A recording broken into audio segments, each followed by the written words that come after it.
How's it going, everybody? Welcome back to another episode of Infinite Sports. I'm your host, Kenneth Grunfelder. All right, so today, going to talk about the WBC, which has been great so far. And we got the second semifinals matchup tonight between Venezuela and Italy.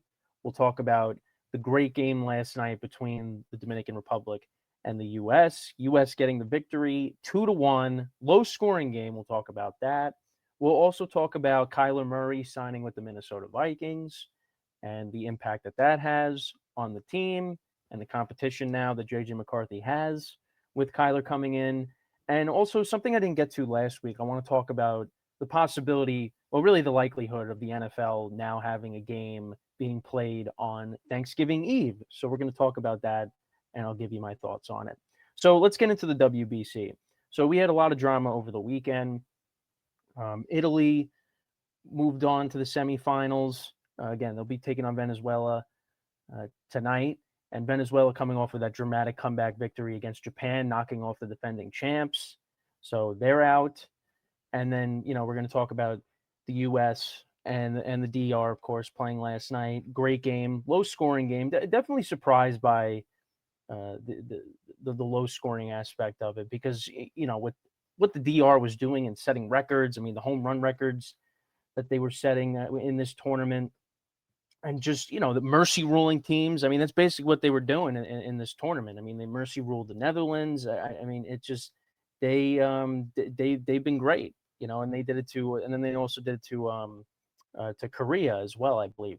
So, I mean, their offense is prolific. I mean, with the guys you have up and down the lineup, it's a tough lineup to navigate through. But the U.S. pitching staff, I mean, they shut them down, and they had opportunities to, scratch across some more runs, but it didn't happen. But yeah, this offense has been great throughout the tournament, but they came up short against the U.S. last night in, once again, a low scoring game.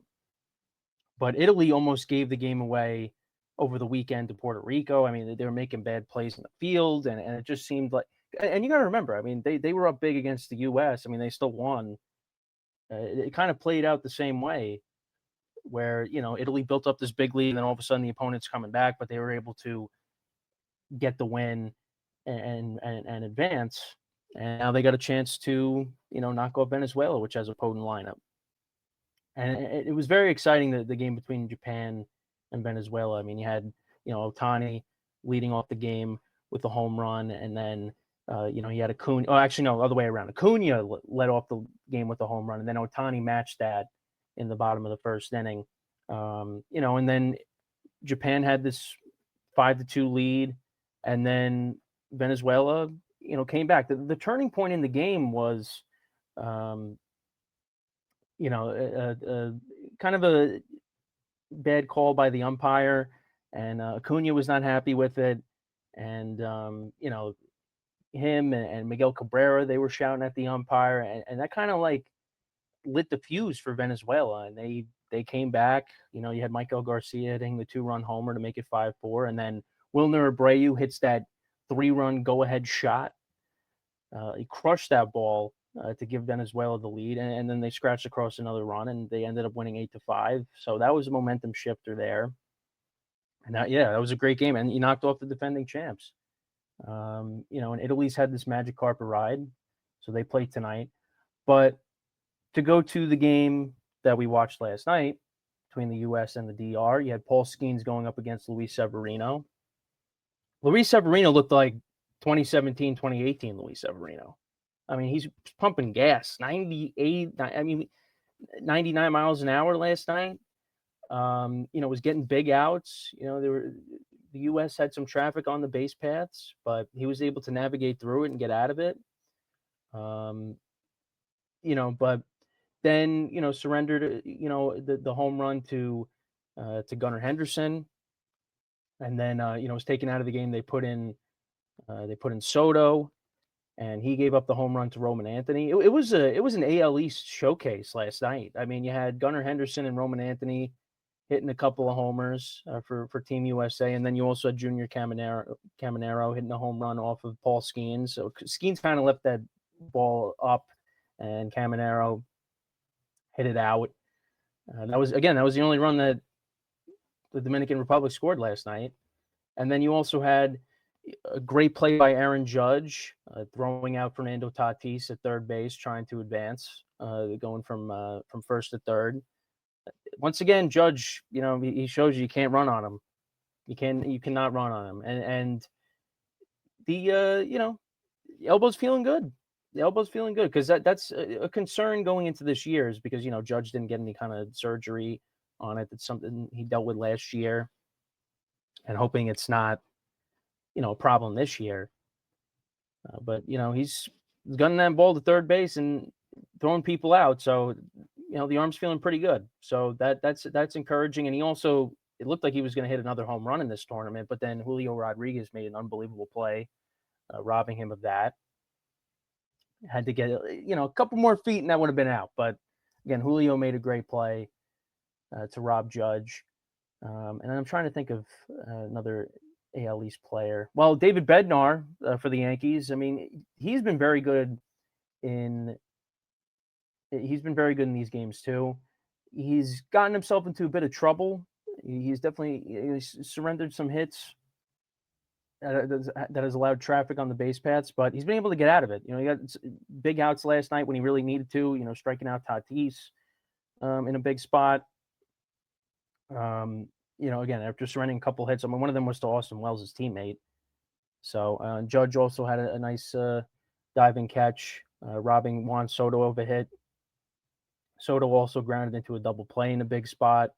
One thing that was talked about is, the DR kind of deviated from their approach later in the games because they've been a team that's been patient at the plate and, relying on the next guy to come up and do damage. And, when you have a lineup like they have, that's what the mindset should be. But yeah, you had some guys chasing Manny Machado. Like I said, Tatis chasing at a pitch out of his own. It's very hard to believe that this team only scored one run last night with the lineup that they have. But again, everybody talks about it. Great pitching beats great hitting. And, Paul Skeens didn't get through 5 innings. He was on a pitch count. His pitch count, I think like 75 pitches he could really go to, out of respect for the Pirates. And that's what a lot of these teams have to do. This is still their spring training. And we'll kind of get into maybe the future of the WBC and when it could potentially be held during this conversation. But Skeens got taken out in the 4th inning. And then it was the bullpen. The bullpen did its job, from, like I said, Bednar getting big outs, Griffin Jacks coming in, Rogers coming in and having Juan Soto ground into a double play. He was the first one out of the pen. You also had Mason Miller coming in, Garrett Whitlock. I mean, these guys came in and did the job. So, yeah, I mean, credit to the pitching staff. Credit to Mark DeRosa, who's really been getting killed these last couple weeks with obviously, not knowing that the U.S. advanced, and also the lineup changes because he was definitely receiving some heat for that because, you've had Alex Bregman and Cal Raleigh kind of struggling in this tournament. And last night, Gunnar Henderson was in the lineup, Will Smith was in the lineup, and they both, Gunnar Henderson hit, the home run, obviously, the tying home run. But then you also had, Will Smith had a hit as well in this game. As well. Cal Raleigh hasn't gotten a hit, and Cal Raleigh's been receiving a lot of criticism because, he's not, fist bumping his teammates when they come up to the plate when they're playing for the opposing team, which I think is just ridiculous. I feel like there's been a lot of things that have been making headlines in this tournament that are just not, they're nothing. But I don't know. It's just because everybody has just overreacts to things like that. Like, who cares? And, first it was Randy Rosarena, and then Josh Naylor did it when the U.S. played Canada.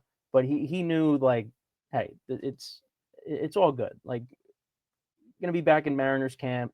Everything's going to be fine. So I think a Rosarena might have been a little bit more ticked off by it. But in a couple months, you ain't going to worry about this. It's going to be nothing. But Cal Raleigh has not done anything in this tournament, and now everybody's overreacting like, oh, it was a 1-year wonder. Well, let's see. Let's see what happens when we, get to the regular season. Bryce Harper got a hit last night. He had second and third, for the U.S. early on, and you had Judge and Schwarber coming up, and Severino got out of it. A couple of strikeouts of Judge. Judge was out in front on the 3-2 pitch, and then he struck out Schwarber, so that was big. Severino getting out of that. Look, Severino's pitched in some big games, and this was probably the biggest game he's ever pitched in. Again, gave up the home run to Gunnar Henderson, but what, for what it's worth, Severino looked good. He looked good, and it was good. It was good to see that, and the journey that he's been on because of all the injuries he dealt with the Yankees. After the great start he got off to, and 2023 was a rough year for him, but it was decent for the Mets, and it was pitched better in the second half for the A's. So he's looking to have a good year this year for the A's, as they're looking to try to build off of last year with the young players they got now. They got a nice young core there, but yeah, and then what I also want to get into is of course, some of the calls in this game, the strike three calls on Soto, and then of course on Perdomo. It is interesting that ABS is being instituted this season, but they couldn't have it for the WBC because ABS was definitely needed on those two calls. Juan Soto knows the strike zone better than any hitter in baseball, and that pitch was low. And then, when the game's over last night, I mean, immediately when Mason Miller strikes out Perdomo, I was like, that was a bad call. It was a bad call. And it was in a big spot. They had tying run was on third. Julio Rodriguez, he got on base and was able to advance to third. And that wasn't a good call. And then you had the top of the order coming up. You had Fernando Tatis coming up, and who knows what happens. But at the same time, you could say, well, DR had plenty of chances to scratch across some runs. And there were, again, some very good defensive plays. I mean, Bobby Witt saved the run. Judge, throwing out Tatis at third. Julio, of course, robbing Judge of a home run. There were some really good play. Bryce Terang also made a good play early on in the game, but then, they also botched a double play that, allowed the bases to be juiced up. But the DR didn't scratch across any runs there, but that would end the inning, and maybe Paul Skeens could have pitched a little bit more. I think it was in the fourth inning. But yeah, there were some great defensive plays. I really didn't get to talk about Bobby Witt because I did want to last week with some of the. I mean, he's a guy that you don't really talk about that much because he plays in Kansas City, but he is. I mean, he's a 5-tool player. Can play defense, good base runner, can hit. For power, for average. I mean, he is a great player. He's one of the best players in baseball, but you don't really talk about him that much. But he's definitely showcased his talents in this tournament with what he's been able to do. So yeah, I mean, look, the U.S. Offensively, they still haven't played their best game yet. I mean, they put up 15 runs in the first game that they played, but they've kind of struggled. Some guys have kind of struggled to get it going. But listen, the pitching, for the most part, other than the game against Italy, it's been lights out. It's been lights out, and they really needed to be lights out last night with the offense they were going up against. I mean, again, with the lineup that the DR has, it's amazing that they only put up one run, but they had traffic on the bases. They just couldn't get across a run. They just couldn't. They couldn't get across another run to tie the game up. So they end up losing. Juan Soto after the game said, "We showed that who the best team in the tournament is." And listen, they were, but they weren't last night. They weren't last night. And Soto came up in some big spots and he didn't deliver. So it is what it is. And he's gonna have a big year. He's gonna have a big year. The way Judge has been swinging the bat, he's gonna have a big year. Junior Caminero, I mean, he's gonna have a big year for the Rays. They're gonna need it. Roman Anthony, again, it was an AL East showcase last night, and it's just, as a Yankee fan, you have to deal with Roman Anthony. You have to deal with Gunnar Henderson, a healthy year for him because he was banged up last year. Missed the beginning part of the season. AL East is going to be very tough. Vlad didn't really do much last night, but he did get on base last night. But he's gonna do his thing after a great season for him last year, and obviously postseason for the ages last year for him at the expense of the Yankees. He's gonna have a big year. So it was a good night for the AL East. But it's just a reminder for every fan base of the AL East, like, man, this division is gonna be tough. It's gonna be tough. So yeah, that was a great game last night. Also, Judge, some comments after the game, he was like, that was the greatest crowd, the best crowd that he's played a game in front of. He's played in the World Series. He's played in World Series games, but he's like, it's nothing compared to what we saw last night. And some people are up in arms like, oh, how could he say this? He played in the World Series. They're minimizing the World Series now. I don't really think it's that crazy. And he's not the only person that has said that. There's plenty of players that have been saying these crowds really bring it. And the energy of the players. And also, people saying the U.S. doesn't care. U.S. was pumped last night after the game.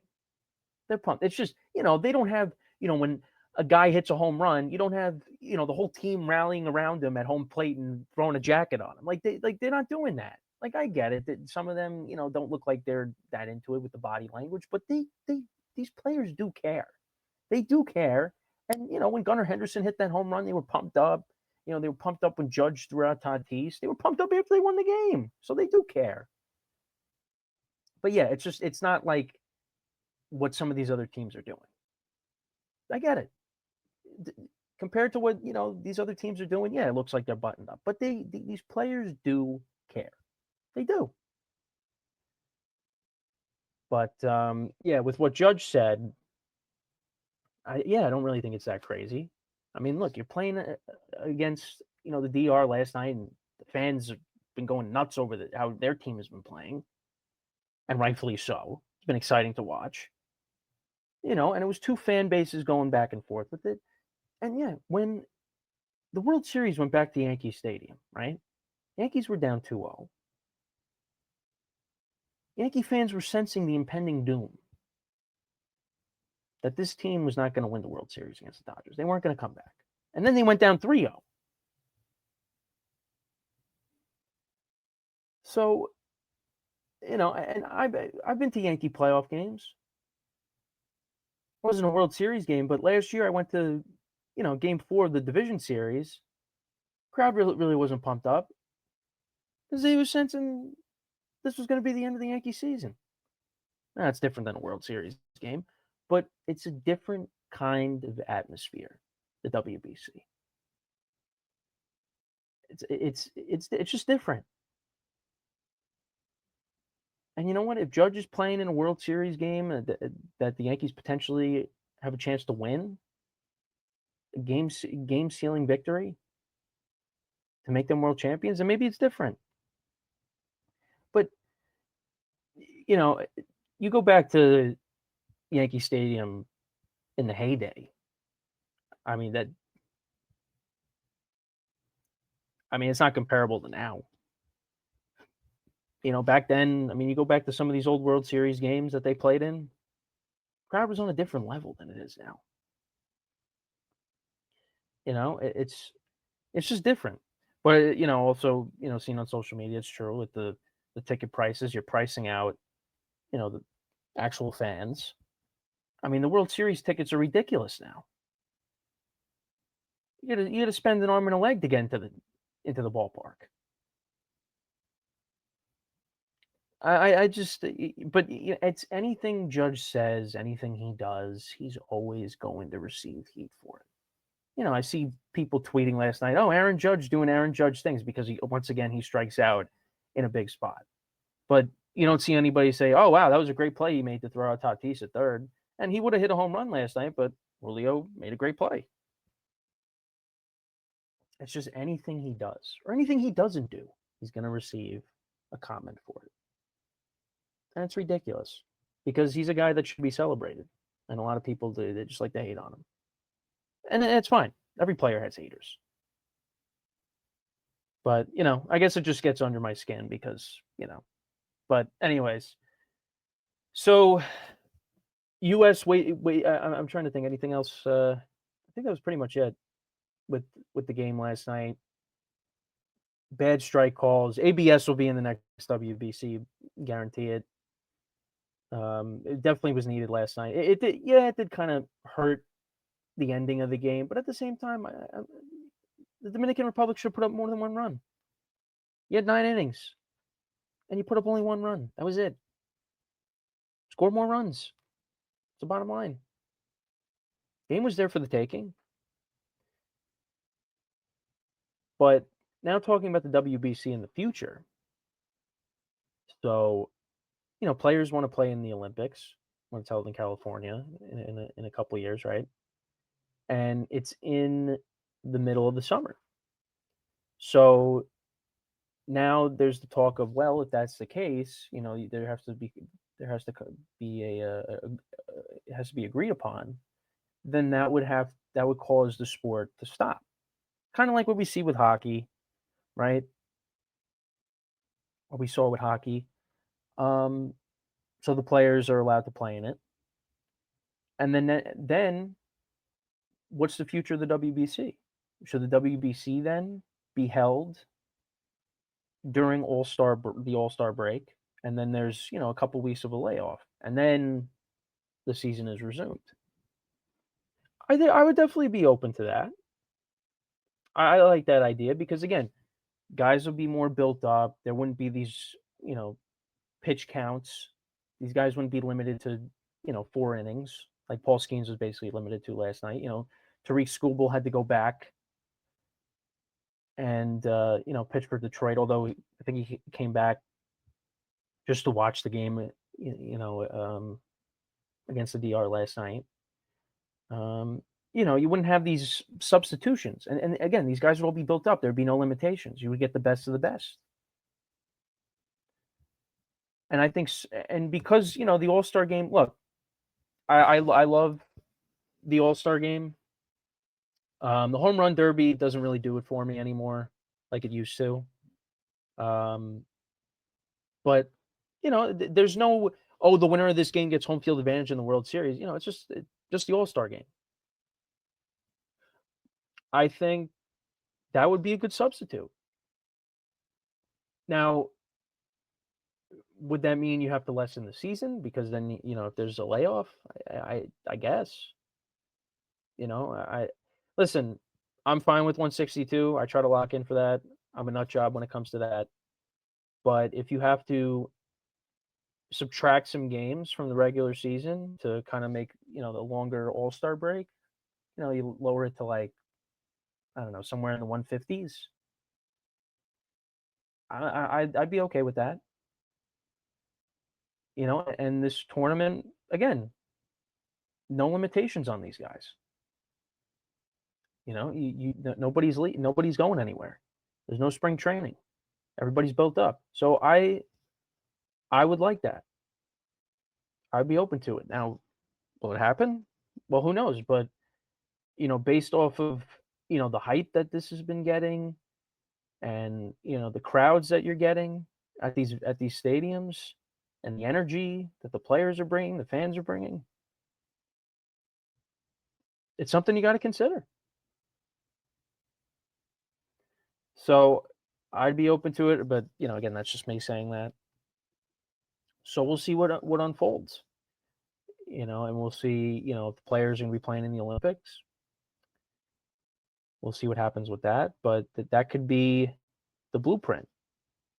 If MLB players are playing in the Olympics in a couple of years and the sport has to stop, then it's like, all right, well, now the WBC could be substituted. But then at the same time, would the WBC be an every year thing? Because this is also a tournament that's held every few years. So a lot to consider, something interesting. I'd be open to it. This is the year that I've been the most invested in it. I think part of it's just because, being an Aaron Judge fan, being a Yankee fan, you want to see Judge, do well in this tournament. So I think that's part of it. But you know what? even putting that aside, these games have been great. Some of these games have been great. There's been some drama at the end. There's been some comebacks. I mean, there's been some upsets. I mean, it's had everything. So, definitely something that, you know, every couple of years, or if it ends up being changed, lock it and watch it. As long as the best players are playing in it, it's been fun. So we'll see what happens now. We've got the second semifinal game tonight, and then the finals are tomorrow. Again, U.S. is waiting between Venezuela and Italy, so we'll see what happens. But now let's move on to some football. Talk about a quarterback signing, and that is Kyler Murray signing with the Minnesota Vikings. We were getting those reports that Kyler was most likely going to sign with the Vikings once the Cardinals released him, and then you heard that he was going to visit with the Vikings, and then they signed a 1-year contract, veterans minimum. Cardinals are paying his contract. Now he's brought in to compete with J.J. McCarthy. I think Kyler should win the job. Kyler is the better quarterback of the two. Now, I don't want to go far in advance and say, oh, well, this signing puts the Vikings back on the map. They're going to be that 14-win team again. They're going to be the favorites in the NFC North. They could go all the way to the NFC Championship game. I don't want to say that. I don't want to say that. Because, again, I do have my issues with Kyler. There's people questioning his love of the game. I'm not really questioning that as much. My thing is his more geared towards his performance on the field, and if he could stay on the field, because he's dealt with injuries. Was injured again, and then he ended up getting benched. But the Cardinals were pretty much done with him, so they looked for a way out, and they're going to be going with Jacoby Brissett as the starter next year. But when Kyler plays, Kyler's electric, and when he first came on the scene in the NFL, it looked like he was going to be the next great quarterback. And, the 2021 was probably his best season. Cardinals made the playoffs, but, that playoff game against the Rams was not great.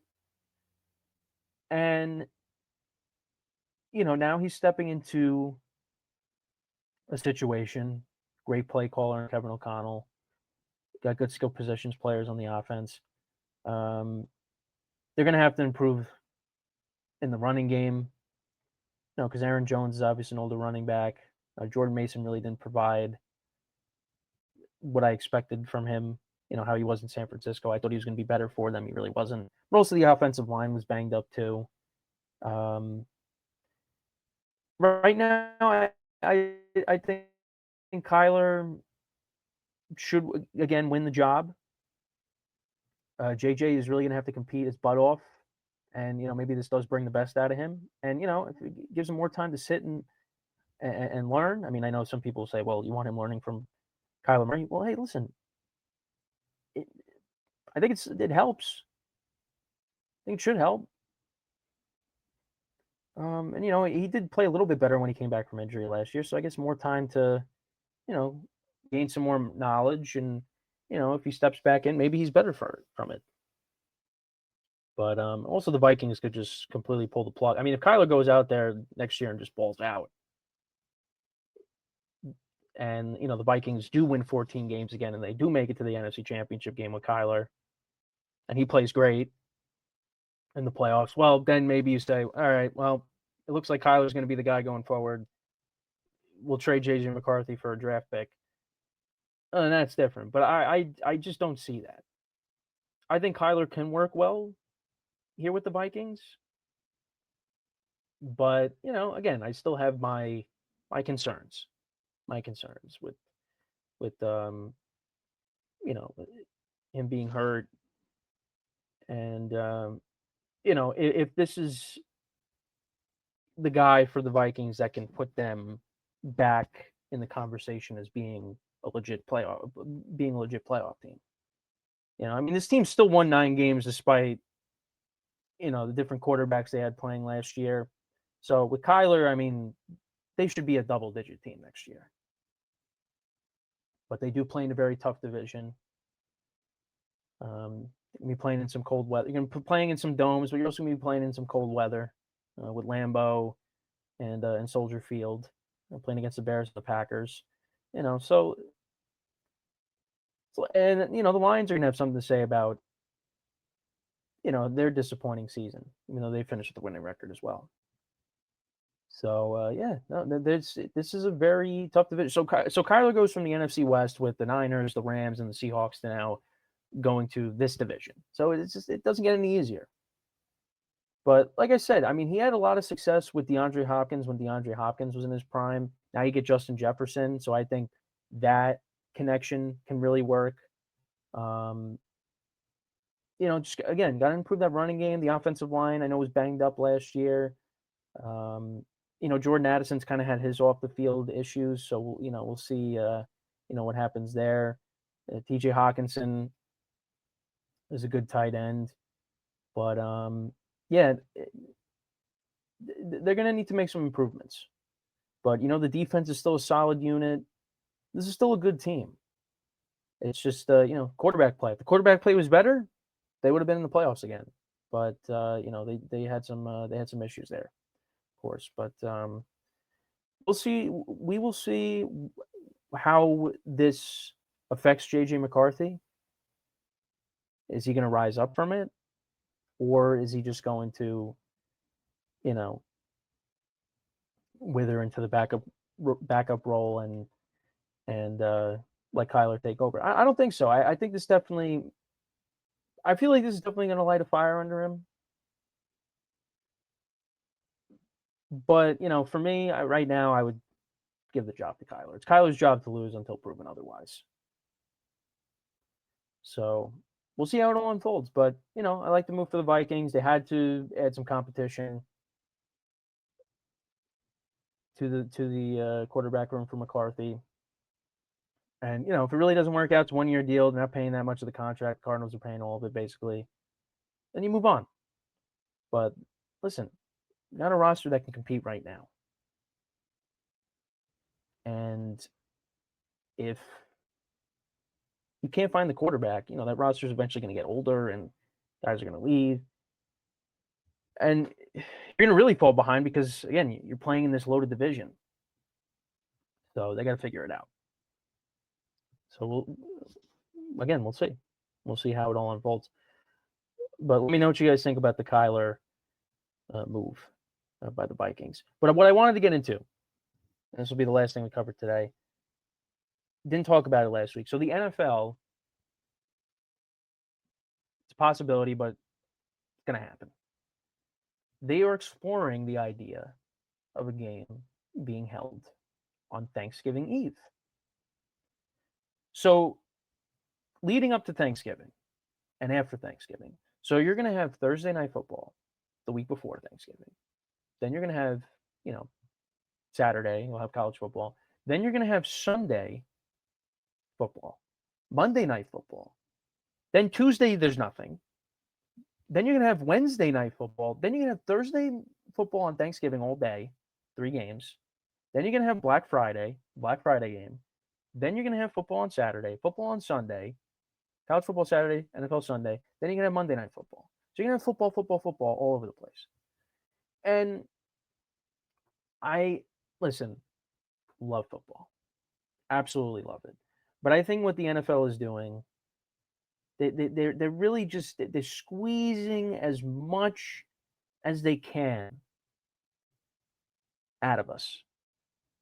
Because they know that people are going to watch. Because they got you.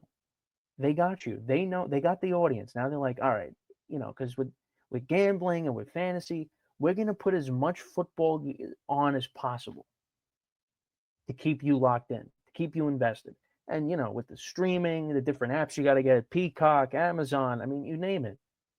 Netflix, it's just, it's too much. It's too much. And Wednesday, Thanksgiving Eve, that's when everybody likes to go out the night before. But obviously, when you go out to bars and they're going to have the game on, you stay at home, you have the game on. But it's just, it's oversaturating the product. And you know what you're doing? You're ruining Sunday football. That's what you're doing because Sunday football to me is sacred. And even later in the season, listen, I like this. I like when they had the Saturday games. Some Saturday games. I don't really have a problem with it.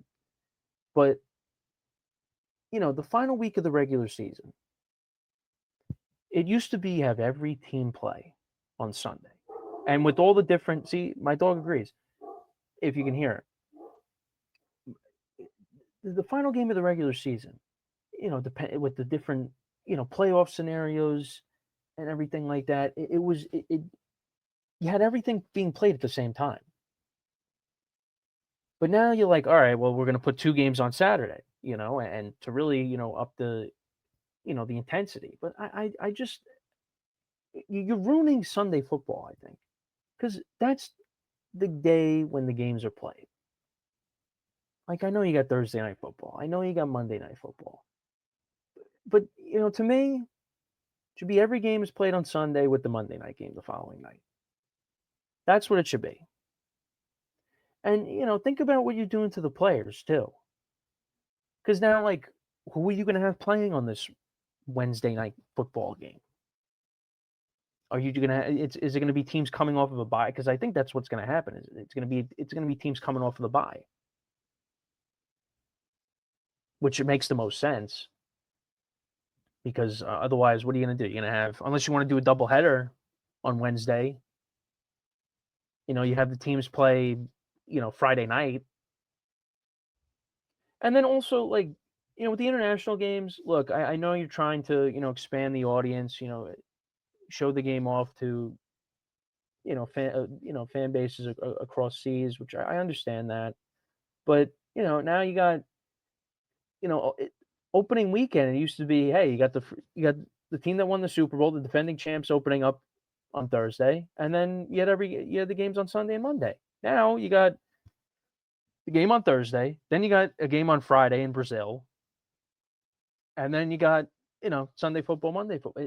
Again, it's just too much. And with the holidays, listen, Thanksgiving's one thing, but now they're taking over Christmas, and it kind of blew up in their face this year. Now, when you make the schedule, you look at it at the time, you're like, oh, all right, these games aren't bad. You got the Vikings and the Lions. These two teams are playing for the number one seed, final week of the regular season.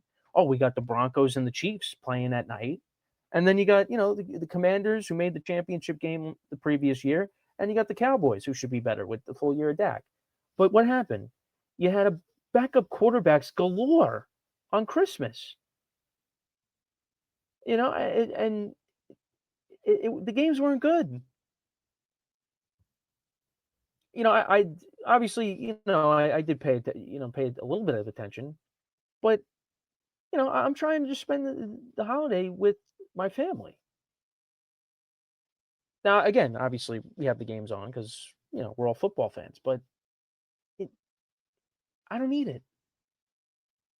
I'm okay with it not being on Christmas. Now, obviously, if it falls on the weekend, it's a different story. But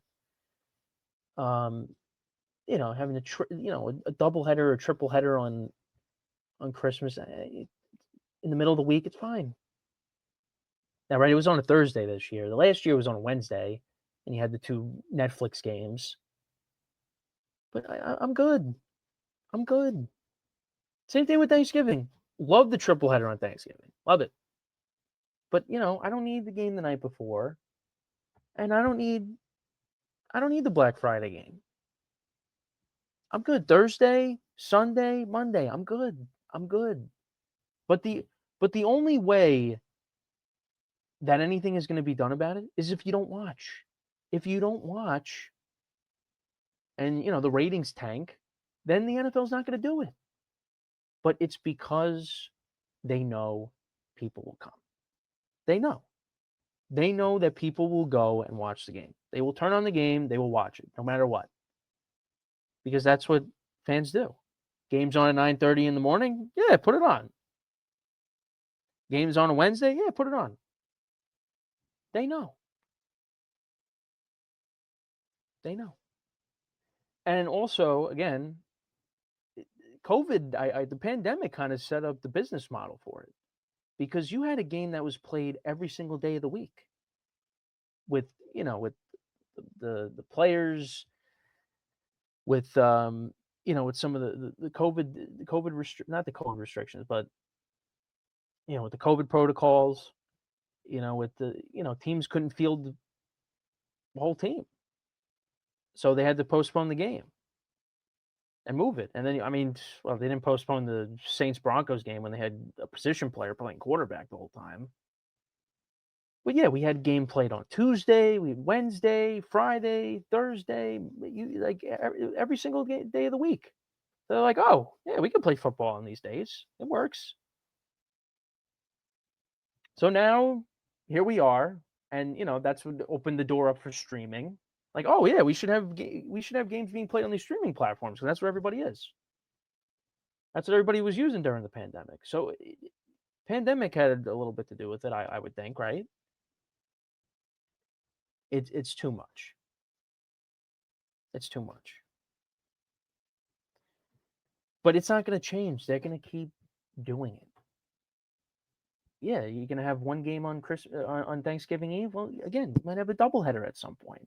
Then you're going to have Tuesday football at some point.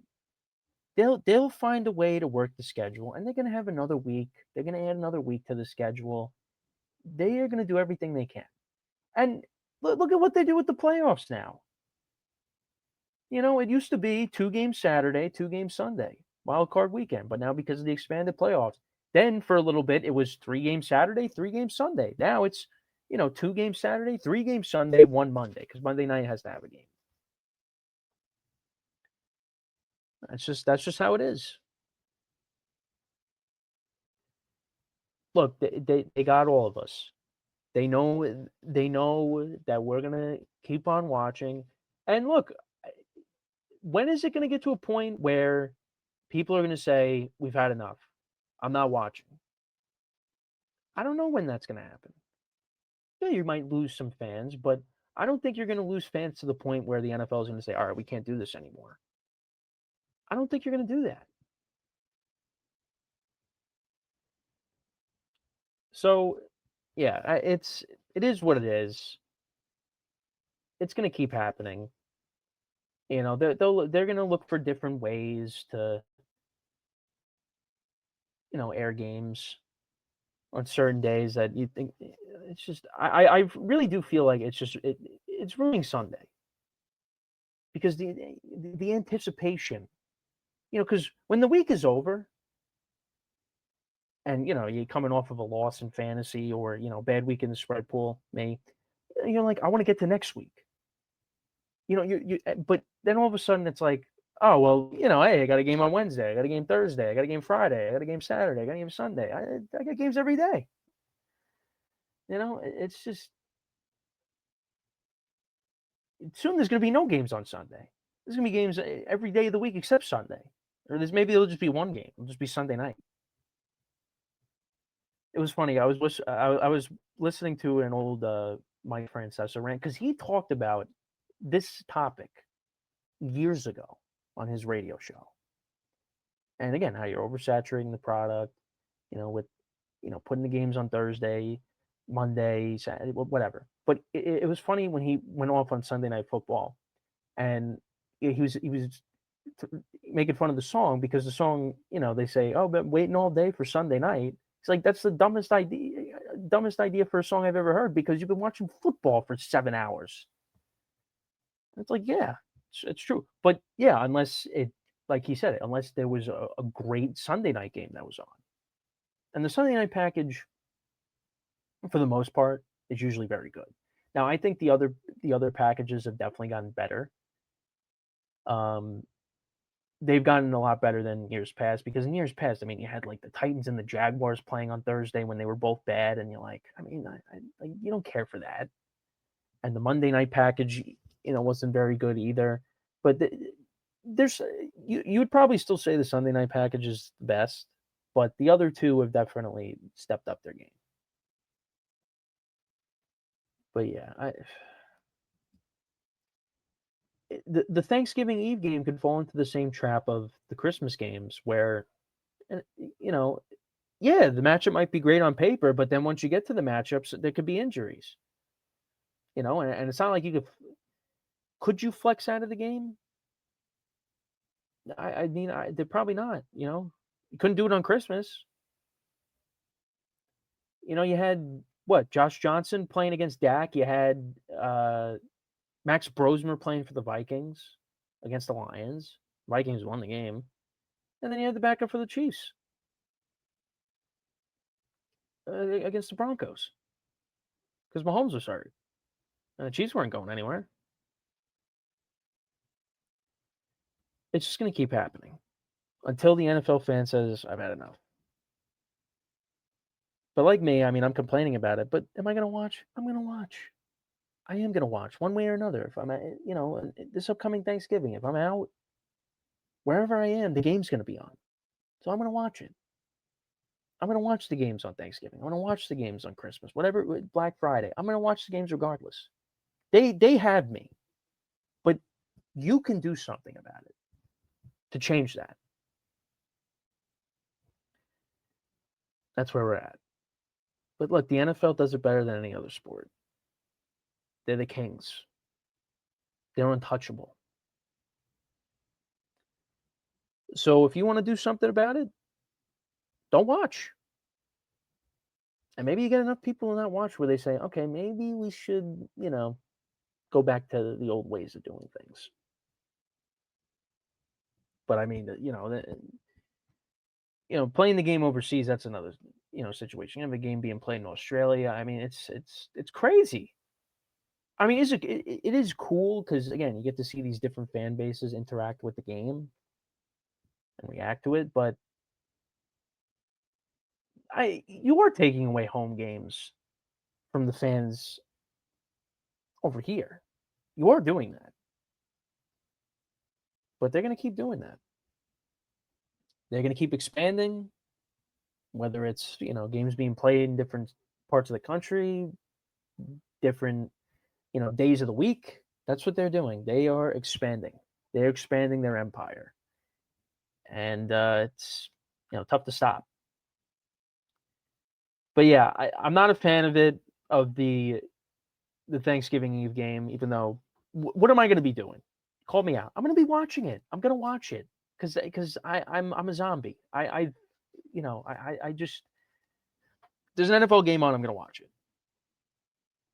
So, but yeah, you guys can do something about it. That's what I'm trying to say. So yeah, that's what I wanted to get into. Let me know what you guys think about that. But yeah, that's pretty much it.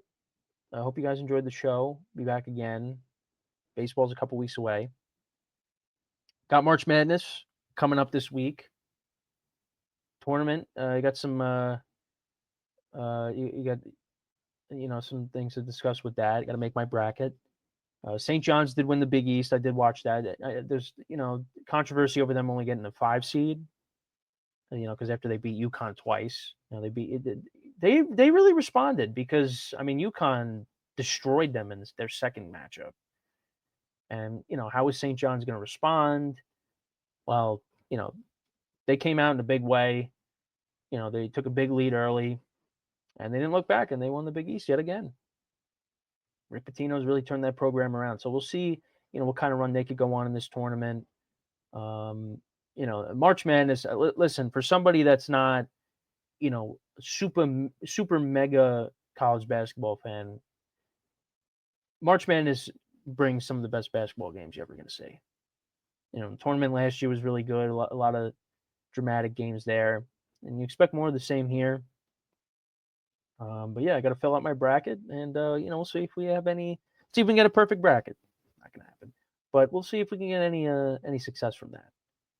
So that's coming up this week, beginning on Thursday. But we do have the first 4 games coming up as well. So we'll make sure to tune in for those, and then then we're off and running. So got to fill out my bracket. We'll see how that goes, and not too far off from the NBA playoffs and the NHL playoffs, and then got baseball in a couple weeks. Talking about Netflix, Yankees Giants, Netflix on the 25th. Make sure to tune in. But yeah, as always, everybody, make sure to leave a like, comment, and subscribe to the video, to the channel. Make sure to follow us on the social media platforms in the description below, and wherever you get your podcast, you can listen to us as well. Just look up Infinite Sports, and you'll find us there. And as always, everybody, I'm your host, Kenneth Grunfelder, signing off. Have a good one, and I'll talk to you guys next time. Take care.